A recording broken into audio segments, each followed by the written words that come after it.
programs offer many languages. Please visit suprememastertv.com/schedule. Digestion is a really energy-consuming, intense process. And that may be one of the benefits of fasting, is that you don't have to put a lot of energy into all of those processes. You're living on reserves that are burned very efficiently. Continue watching to find out more.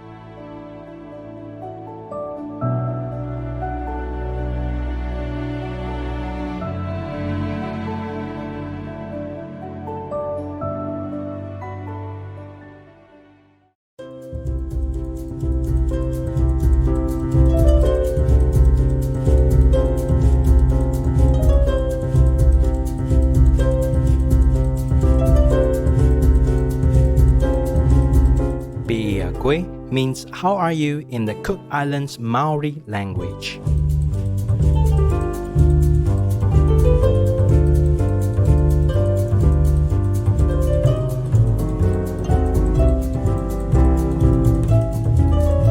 Pleasant viewers, I'm Taina. The people of the Cook Islands wish for your spirit to continue elevating with Providence grace.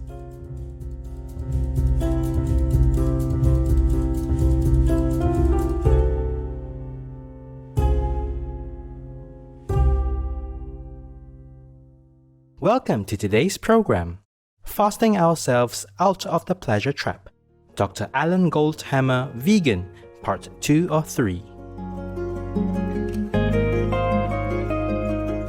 In our 3-part series, we are honored to feature health expert Dr. Alan Goldhammer. He is a chiropractor and has been vegan for more than 40 years.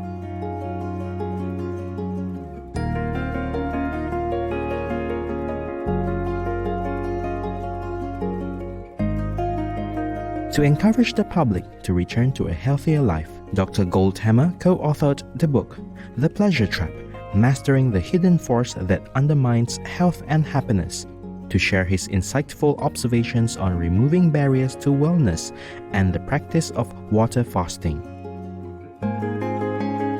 In 1984, Dr. Goldhammer established the Santa Rosa, California, USA-based True North Health Center that provides medical, chiropractic, naturopathic, massage, and acupuncture services. The center is now the largest facility in the world that specializes in medically supervised water-only fasting.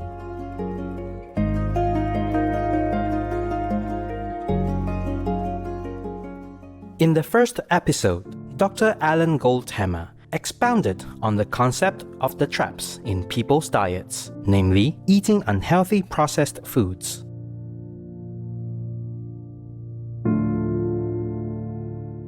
The consequences of this manifest as many serious health conditions in our modern society, such as obesity, cardiovascular diseases, type 2 diabetes, and autoimmune disorders.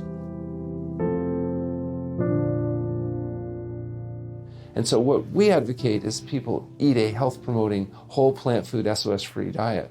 SOS is, of course, the international symbol of danger, but it also stands for the chemicals added to food, including salt, oil, and sugar, that fool the satiety mechanisms of the brain and create what we call the pleasure trap.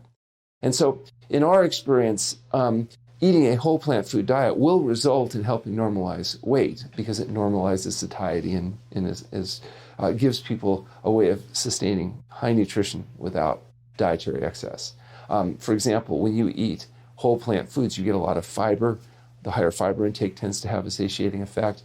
The diets we recommend are actually about 10 to 12% of calories from protein, about 15 to 18% of calories from fat, with the balance coming from whole plant food complex carbohydrates.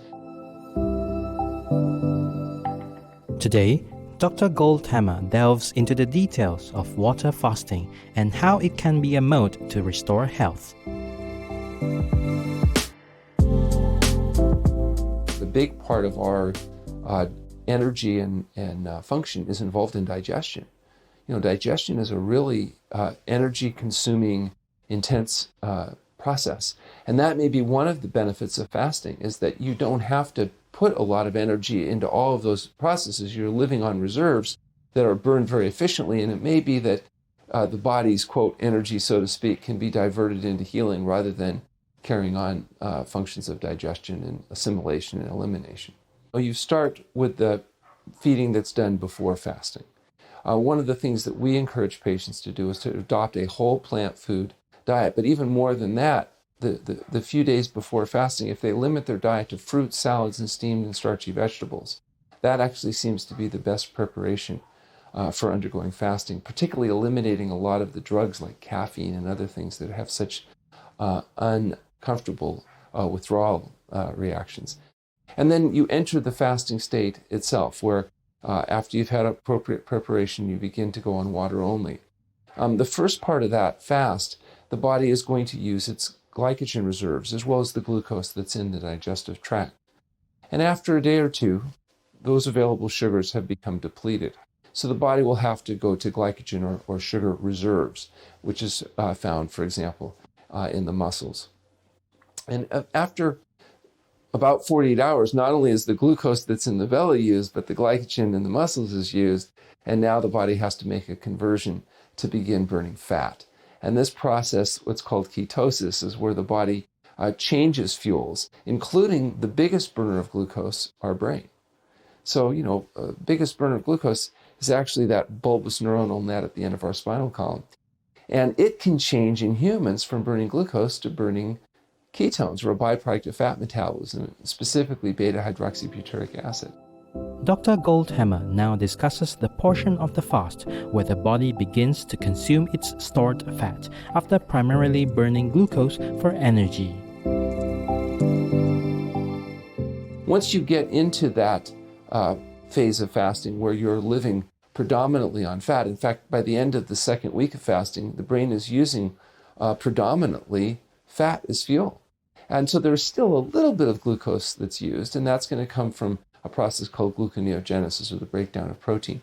But because of the conservation mechanism of fasting, the amount of protein burned is minimal, and particularly if you rest when you fast. One of the mistakes that people make is they try to maintain higher activity levels when they're fasting because they think that that's going to facilitate more weight loss. But what it actually does is it facilitates more protein breakdown. So by resting, you can increase the likelihood that most of the fuel that you're burning is going to be fat rather than protein.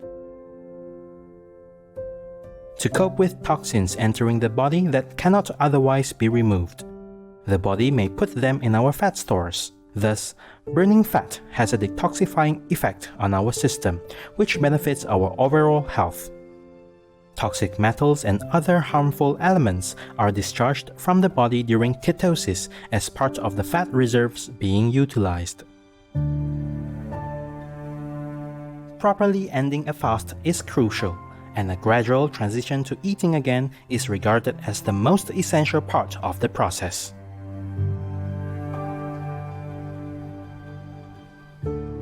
So too rapid a return to feeding after a long period of fasting can be a significant and serious event, and can result in problems including things like refeeding syndrome or other conditions that can be very serious. So it's important that refeeding after fasting be done progressively.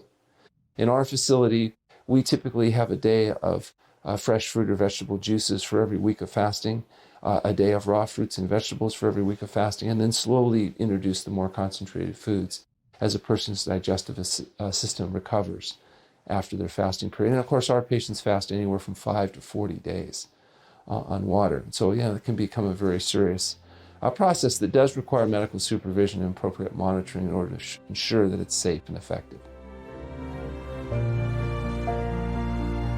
Fasting results in hormonal changes in the body, which encourage more moderate eating patterns.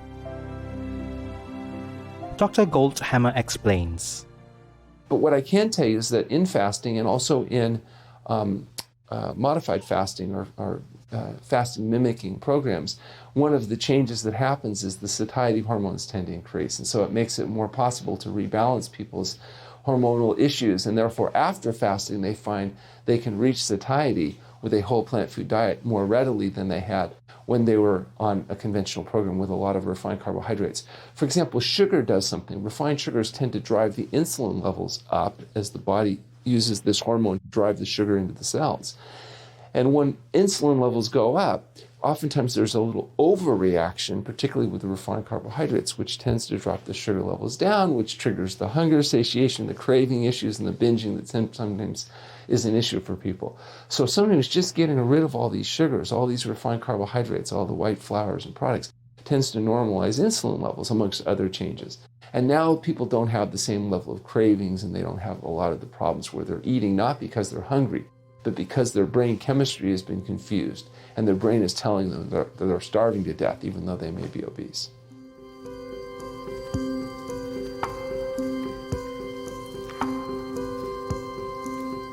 We thank Dr. Alan Goldhammer for his detailed insights on water fasting and are pleased to know he recommends a plant-based, SOS-free diet as the most beneficial choice for health.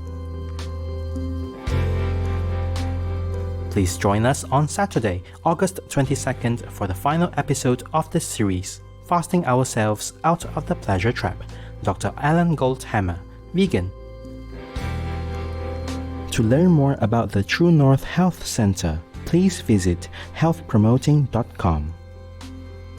Dr. Goldhammer's book, The Pleasure Trap, is available at amazon.com. Eminent viewers, we are glad to have you with us today for our program. Up next is The Maya is Gone and The Life of Lord Mahavira, The Deliverance of Chandana, Part 4 of 7 on Between Master and Disciples, right after noteworthy news. May God's gentle guidance always be with you. Our programs offer many languages. Please visit suprememastertv.com/schedule and suprememastertv.com/HL. Nos programmes offrent plusieurs langues. Veuillez visiter suprememastertv.com/schedule y suprememastertv.com/HL. Nuestros programas ofrecen varios idiomas. Visiten suprememastertv.com/schedule y suprememastertv.com/HL. รายการของเรามีให้หลายภาษาโปรดดู suprememastertv.com/schedule และ suprememastertv.com/HL